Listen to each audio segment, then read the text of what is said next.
மாலை முரசு டிவி நேயர்களுக்கு அன்பான காலை வணக்கம். இன்று ஆடி 1 ஜூலை 17 வெள்ளிக்கிழமை. இன்றைக்கான ராசி பலன்களை பார்ப்போம். மேஷராசி அன்பர்களே, இந்த நாள் உங்களுக்கு அனுகூலமாக இருக்கிறது.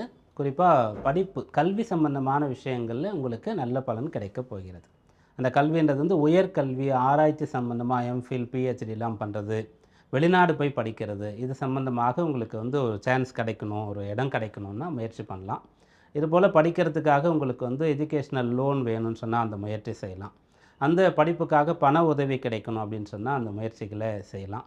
இதுக்கெல்லாம் அனுகூலமான பலன் இருக்கிறது. 5ஆம் பாவம் நன்றாக இருக்கும்போது ஒருத்தருக்கு மிகச்சிறந்த கல்வியானது கிடைக்கும்.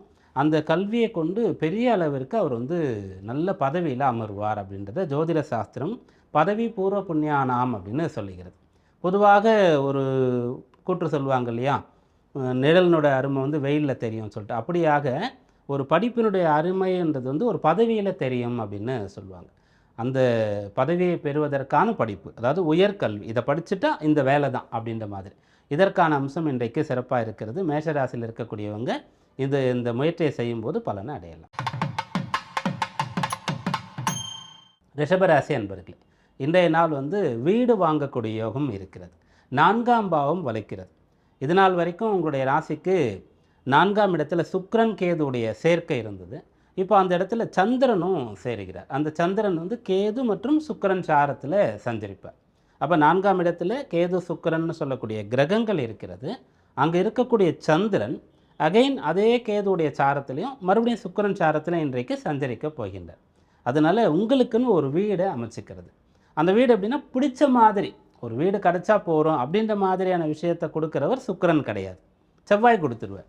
பிடிச்ச மாதிரி அழகாக எனக்கு இப்படி தான் வீடு வேணும், இந்த இடத்துல தான் வேணும், எனக்கு தனியாக தான் ஒரு வீடு வேணும், நான் தான் அதை டிசைன் பண்ணுவேன், ஒரு ஆர்கிடெக்டே இருந்தால் கூட அவர் கூட உட்காந்து பேசி நான் சொல்லி நான் பிளான் பண்ணுவேன் அப்படின்ற மாதிரி ஒரு ரசனை இருக்கும் இல்லையா, அப்படி தான் வீடு வேணும். அந்த விஷயங்கள் இன்றைக்கு அமையும். அதற்கான முயற்சிகளை செய்யும்.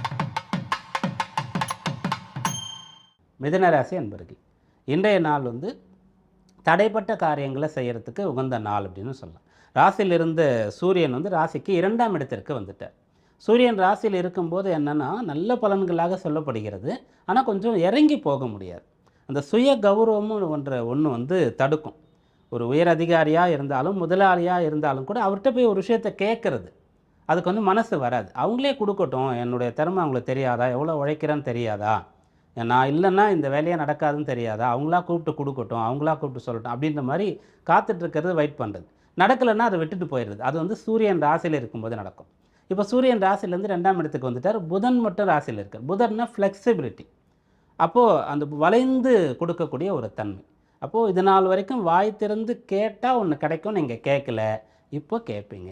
கல்யாணத்துக்கும் அதே மாதிரி தான். உங்கள் சொந்தத்தில் ஒரு பொண்ணு இருக்காங்க, ஒரு பையன் இருக்காங்கன்னா உங்கள் பேரண்ட்ஸ் போய் கேட்டால் கொடுத்துருவாங்க. ஆனால் முதல்ல யார் கேட்குறது அப்படின்ற ஒரு விஷயம் இருக்குது. இப்போ போய் கேட்கலாம், இதெல்லாம் கிடைக்கும். கடகராசி அன்பர்கள், இந்த நாள் உங்களுக்கு கை கொடுக்கக்கூடிய நாளாக இருக்க போகிறது. ராசியாதிபதி 2ஆம் இடத்தில் இருக்கார். 2ஆம் அதிபதி ராசியில் இருக்கார். இது மிக விசேஷமான ஒரு பரிவர்த்தனா யோகம்னு சொல்கிறது. சூரிய சந்திரால் பரிவர்த்தனை பண்ணுறாங்கன்னு சொன்னால் அவங்க பெயர் புகழோடு ஜீவிப்பாங்கன்னு சொல்லி ஜோதிட சாஸ்திரம் சொல்கிறது. இந்த சூரியன் அப்படின்னு சொன்னால் அவர் தான் இந்த சோலார் சிஸ்டம்னு சொல்லணும் இல்லையா, அதை வச்சு தான் நடக்கிறது. இந்த சூரியன் தான் அதிபதியாக இருப்பார். சந்திரன் சொல்லும்போது அதற்கு அடுத்தவராக இருப்பார். அம்மா அப்பா அப்படின்னு சொல்லுவோம், பார்வதி பரமேஸ்வரன் சொல்லுவோம். இவங்களுக்குள்ள பரிவர்த்தனை அப்படின்னு சொன்னால் ஒரு அம்மா அப்பா அப்படிப்பட்ட ஆதர்சன தம்பதிகளாக இருந்து அந்த குழந்தையை அப்படி வளர்க்குறது, அந்த குழந்தை பெறுவதற்கு முன்னதாகவே பிளான் பண்ணுறது. என் குழந்தை இப்படி தான் இருக்கணும், இப்படி தான் வளர்க்கணும், இப்படி தான் படிக்கணும் அப்படின்ற மாதிரி பார்த்து பார்த்து ஒன்று ஒன்று செஞ்சு அவங்களுக்கும் வீட்டுக்கும் நாட்டுக்கும் பலன் தரக்கூடிய, நலம் பயக்கக்கூடிய ஒரு குழந்தையை பெற்றெடுக்கிறது. அப்படிப்பட்ட ஒரு விஷயம் இன்றைய நாளில் சாதகமாக இருக்குது.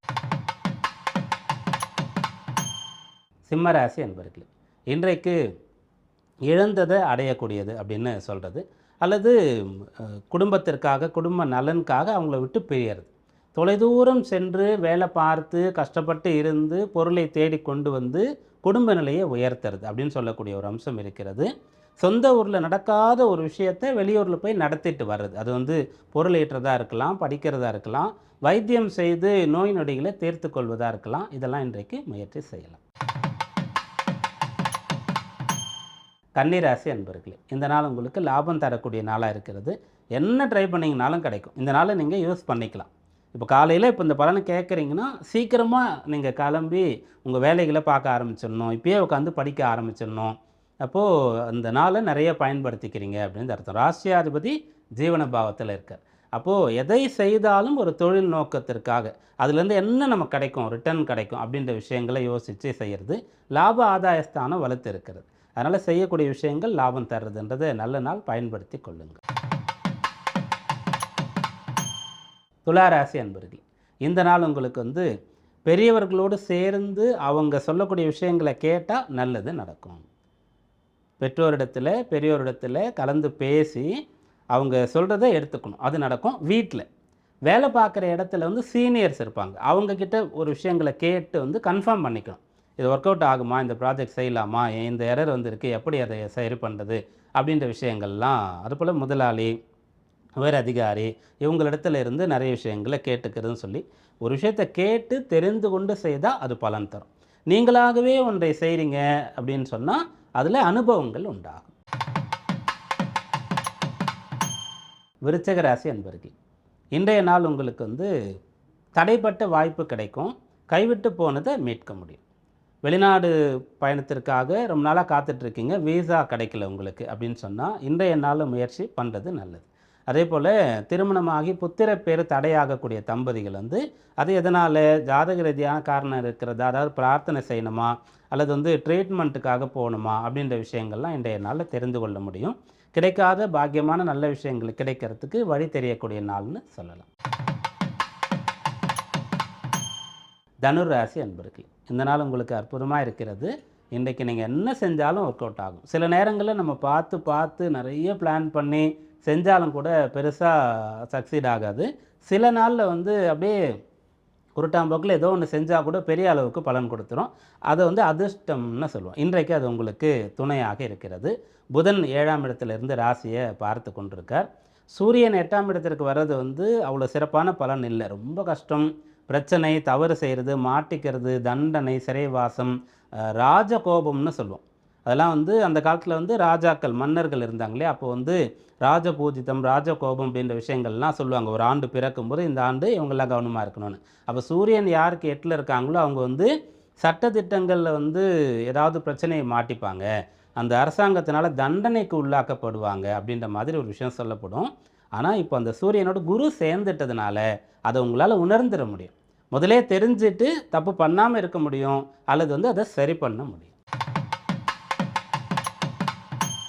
மகர ராசி அன்பர்களே, இன்றைய நாளில் யாரோடு நீங்கள் சேர்ந்து ட்ராவல் பண்ணாலும் கொஞ்சம் ஃப்ளெக்சிபிளாக அட்ஜஸ்ட் பண்ணி விட்டு கொடுத்து போகணும். மற்றவங்களை பகைத்து கொள்ளக்கூடாது, வாக்குவாதம் கூடாது, மற்றவர்களை குறைகளை கூட பொருட்படுத்தக்கூடாது.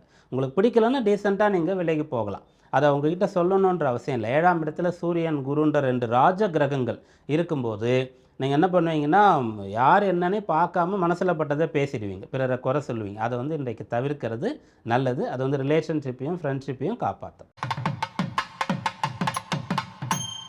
கும்பராசி என்பர்களே, இன்றைய நாளில் உடல் உபாதை இருக்கக்கூடியவர்கள் அதை வந்து சரி பண்ணிக்கிறதுக்கான முயற்சியை மேற்கொள்ளலாம். கடன் பட்டவர்கள் கடனை அடைப்பதற்காக கொஞ்சம் பணம் எடுத்து வச்சா கூட, அல்லது கொஞ்சம் கடனை நீங்கள் அடைச்சா கூட சீக்கிரமாக கடன் அடைச்சிடுவீங்க அப்படின்ற மாதிரி சொல்லலாம். ஏதாவது லீகல் இஷ்யூஸ்லாம் இருந்ததுன்னா அது நடக்கிற வரைக்கும் வெயிட் பண்ணாமல் டைரெக்டாக பேசி சமரசம் செய்து கொள்வதற்கான ஒரு வாய்ப்பு இருக்கிறது. மீனராசி அன்பர்களே, இன்றைய நாளில் பூர்வீக சொத்து சம்பந்தமான அனுகூலம் உங்களுக்கு இருக்குது. பூர்வீக சொத்துன்னு சொல்லக்கூடிய ஒன்று வந்து உங்களால் அனுபவிக்க முடியல, அது வந்து சகோதரர்களுக்கிடையே வந்து ஒருமித்த கருத்து வரலை அப்படின்னு சொன்னால், யாரோ ஒருத்தர் அதற்கு உரிமை கொண்டாடுறார், சொந்தம் கொண்டாடுறார் சொன்னால் அது ரொம்ப பாழடைஞ்சிருச்சு, பழுதடைஞ்சிருச்சு, அதை வந்து புதுப்பிக்கணும், புனரமைக்கணும், நிறைய பொருள் தேவைன்னு சொன்னால் அப்போது தனித்து செய்ய முடியாது. குடும்பினர்கள் எல்லாம் சேர்ந்து அது ஆக்ஷன் எடுத்தீங்கன்னு சொன்னால் அது கைக்கு வந்துடும். பிள்ளைகள் சம்பந்தமாக அவங்க கல்யாண விஷயத்துலையோ அல்லது வந்து பழக்க வழக்கங்கள் ஏதாவது தீய விஷயங்கள் இருந்தாலும் அதை எப்படி டீல் பண்ணுறது, எப்படி சரி பண்ணலாம், இதெல்லாம் இன்றைய நாளில் சிந்திக்கலாம். உபாயங்கள் தெரிய வரும், செயல்படுத்தலாம், பலன் கிடைக்கும். இன்றைக்கான ராசி பலன்களை பார்த்தோம். இன்றைய விசேஷம், இன்றைக்கு ஆடி மாதம் தொடங்கி இருக்கிறது, முதல் நாளாக இருக்கிறது. முதல் நாள் அப்படின்னு சொன்னால் இன்றைக்கு சுக்ல சதுர்த்தி, வளர்பிறை சதுர்த்தி, விநாயகப் பெருமானை வழிபடுறோம். அவர் தான் முழுமுதற் கடவுளாக இருக்கார். அப்போ இந்த ஆடி மாதம் நம்ம எல்லாருக்குமே ரொம்ப சிறப்பாக இருக்கணும் அப்படின்னு சொல்லி விநாயகப் பெருமானை வேண்டி சுக்ல சதுர்த்தி விரதம் இருக்கலாம். ஆடி பண்டிகைன்னு சொல்லி மிக விசேஷமாக கொண்டாடக்கூடியதாக இது இருக்கும். இந்த நாளில் கேலண்டரில் பஞ்சாங்கத்தில் நதி ரஜஸ்வலை, சர்வ நதி ரஜஸ்வலைன்னு ஒன்று போட்டிருக்கோம். அப்படின்னா என்ன, நிறைய பேர் கேட்டிருந்தீங்க.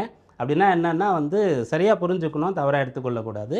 அதாவது வந்து பெண்கள் மாத விலக்கு ஆகிறாங்க இல்லையா, அதை வந்து ரஜஸ்வலா அப்படின்னு சொல்லக்கூடியது இருக்குது. அப்போது நதிகளில் இந்த ஆடி மாதம்லாம் தண்ணீர் திறந்து விடுவாங்க. ஆடிப்பெருக்கு, ஆடி 18க்குலாம் தண்ணி வரும் இல்லையா, அப்போது இந்த டைமில் வரும். முதல் 3 நாட்கள் வந்து ஆறுகளில் நதிகளில் வந்து இறங்கி ஸ்நானம் பண்ணக்கூடாது.